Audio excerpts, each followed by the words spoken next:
Bismillah. Assalamualaikum warahmatullahi wabarakatuh. Bismillah, alhamdulillah. Salatu wassalamu ala rasulillah sallallahu alaihi wasallam. Allahumma salli wa sallim ala sayyidina Muhammad wa ala ali sayyidina Muhammad. Alhamdulillah. Amin. Oke, pada pagi hari ini aku ingin sharing sesuatu yang menurutku ini luar biasa. Alhamdulillah, baru ketemu, baru terpikirkan.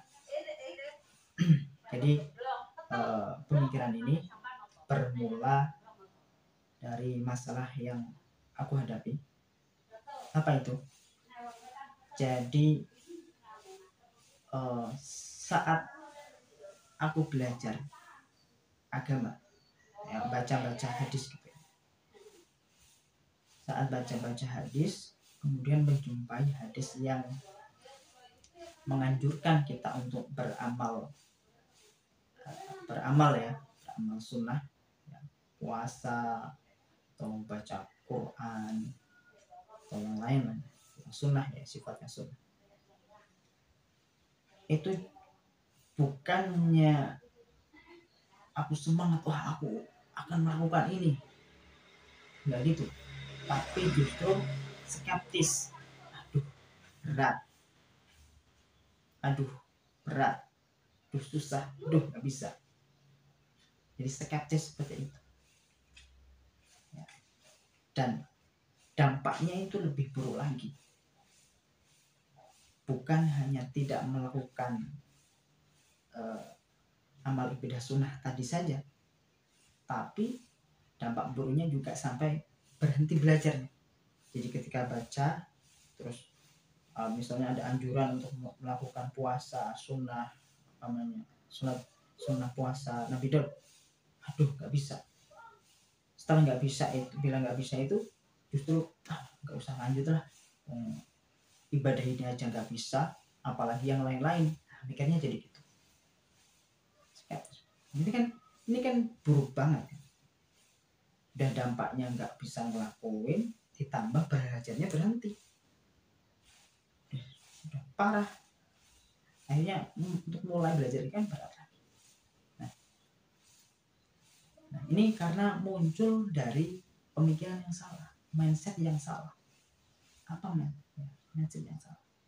Mindset tentang ibadah sunnah tadi, ya, karena masih salah. Ya.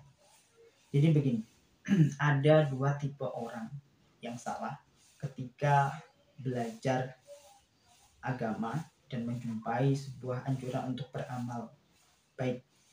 Ya. Tipe pertama adalah orang yang berlebihan dalam berlebihan dalam menerima, berlebihan dalam ingin melakukan. Dan yang kedua adalah yang berlebihan dalam menolak, yaitu skeptis tadi.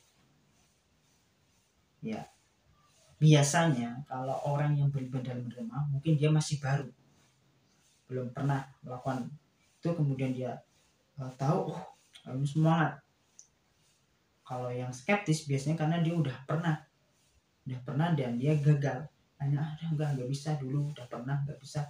Nah, dia ada dua tipe orang yang belajar agama, menjumpai materi amal ibadah, dan kedua tipe ini salah, yaitu berlebihan dalam menerima dan satunya berlebihan dalam menolak. Ya, yang bagus itu tengah-tengah, tapi nanti ya. Begini, contoh orang yang berlebihan dalam menerima, misalnya dia ngaji, ya, entah itu dengan membaca atau dengan ceramah.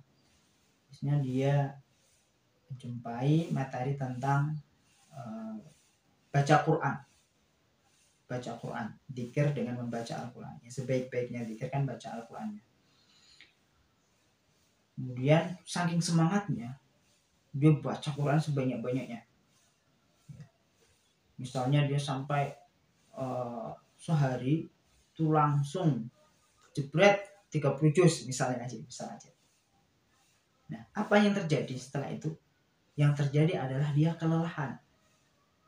Setelah dia kelelahan, kemudian besoknya dia mau ngulang lagi, udah capek, dia bilang gitu. Capek, kemarin kan udah 30 juz, sekarang nggak usah. Terus besoknya lagi, nggak apa-apa, nggak usah lah, capek, kemarin udah 30 juz kok. Jadi begitu. Jadi orang yang berlebihan dalam menerima itu semangat di awal, tapi selanjutnya itu nggak semangat lagi. Itu yang berlebihan.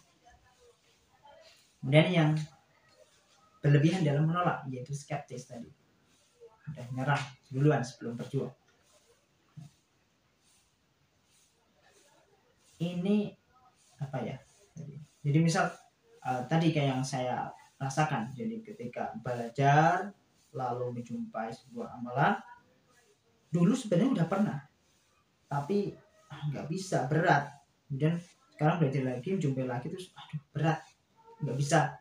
Nah, akhirnya apa yang terjadi? Yang terjadi ya dia nggak ngelakuin sama sekali, dan lebih buruknya lagi belajarnya juga berhenti gara-gara ngelakuinnya aja nggak bisa, apalagi yang lain, mikirnya gitu. Dan ini keduanya salah. Oke. Nah ini Pak sampaikan yang benar, yang insya Allah ini jadi mindset yang bagus, prinsip yang benar insya Allah. Apa itu? Jadi amalan sunnah tujuannya adalah menjadikannya sebuah rutinitas, bukan untuk banyak-banyakan apalagi ditolak, bukan, tapi sebagai rutinitas ya. Jadi kan sehari kan 24 jam, Allah sudah kasih 5 waktu untuk menjadi controlling diri kita supaya selalu ingat Allah ya. 5 waktu ini subuh, subuh berarti harus ingat Allah, kan suatu wajib, harus. Dan zuhur, dan asar, maghrib, isya, itu sebagai controlling, pokoknya kamu di jam itu harus ingat Allah. Entah di jam antaranya itu gimana, pokoknya yang 5 itu baru harus ingat ya. Nah, amalan-amalan sunnah ini, amalan sunnah ya, selain 5 waktu itu adalah fungsinya untuk ngisi waktu-waktu antara 5 itu ya. Itu jadi waktu dari subuh sampai zuhur itu diisi dengan hal-hal, dengan ibadah-ibadah sunnah ya, diisi gitu. Jadi misal baca Quran ya, baca Quran tadarus itu ya buat ngisi jam-jam itu gitu. Tapi yang perlu diingat, bukan untuk banyak-banyakan, bukan untuk banyak-banyak. Aku udah 5 juz, aku udah 10 juz, aku udah 30 juz, bukan itu. Tapi untuk rutinitas ya, paling penak berapa lah. Kalau satu juz itu berat ya jangan 1 juz, setengah juz deh. Setengah juz masih berat ya udah 1 lembar deh. 1 lembar masih berat ya udah 1 halaman deh. 1 halaman masih berat ya udah 1 ayat deh kalau perlu. Gak mungkin 1 ayat kok berat. Misalnya baca saya baca Quran, baca Quran 1 beruntung baca Quran 1 beruntung kan berat ya, jangan 1 beruntung, 1 juz juga masih berat. Masih berat ya udah kurangi setengah juz, masih berat 1 lembar, masih berat 1 halaman, masih bisa ya Allah.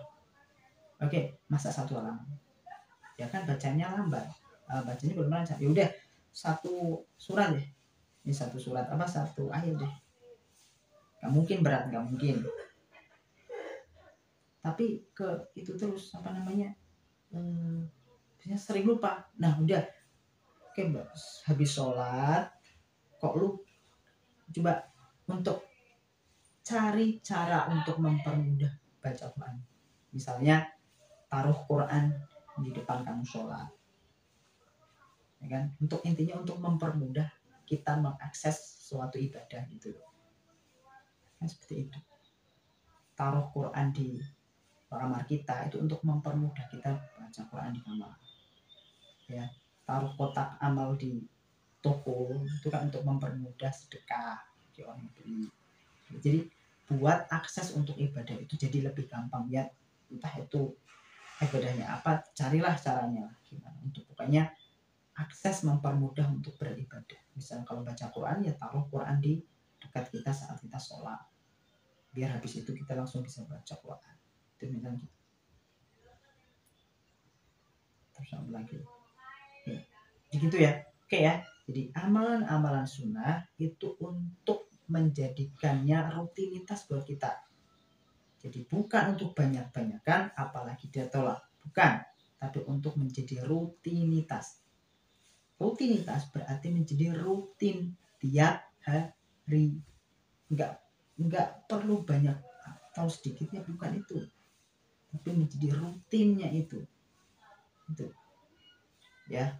Jadi amalan-amalan sunnah itu tujuannya adalah untuk menjadi rutinitas kita.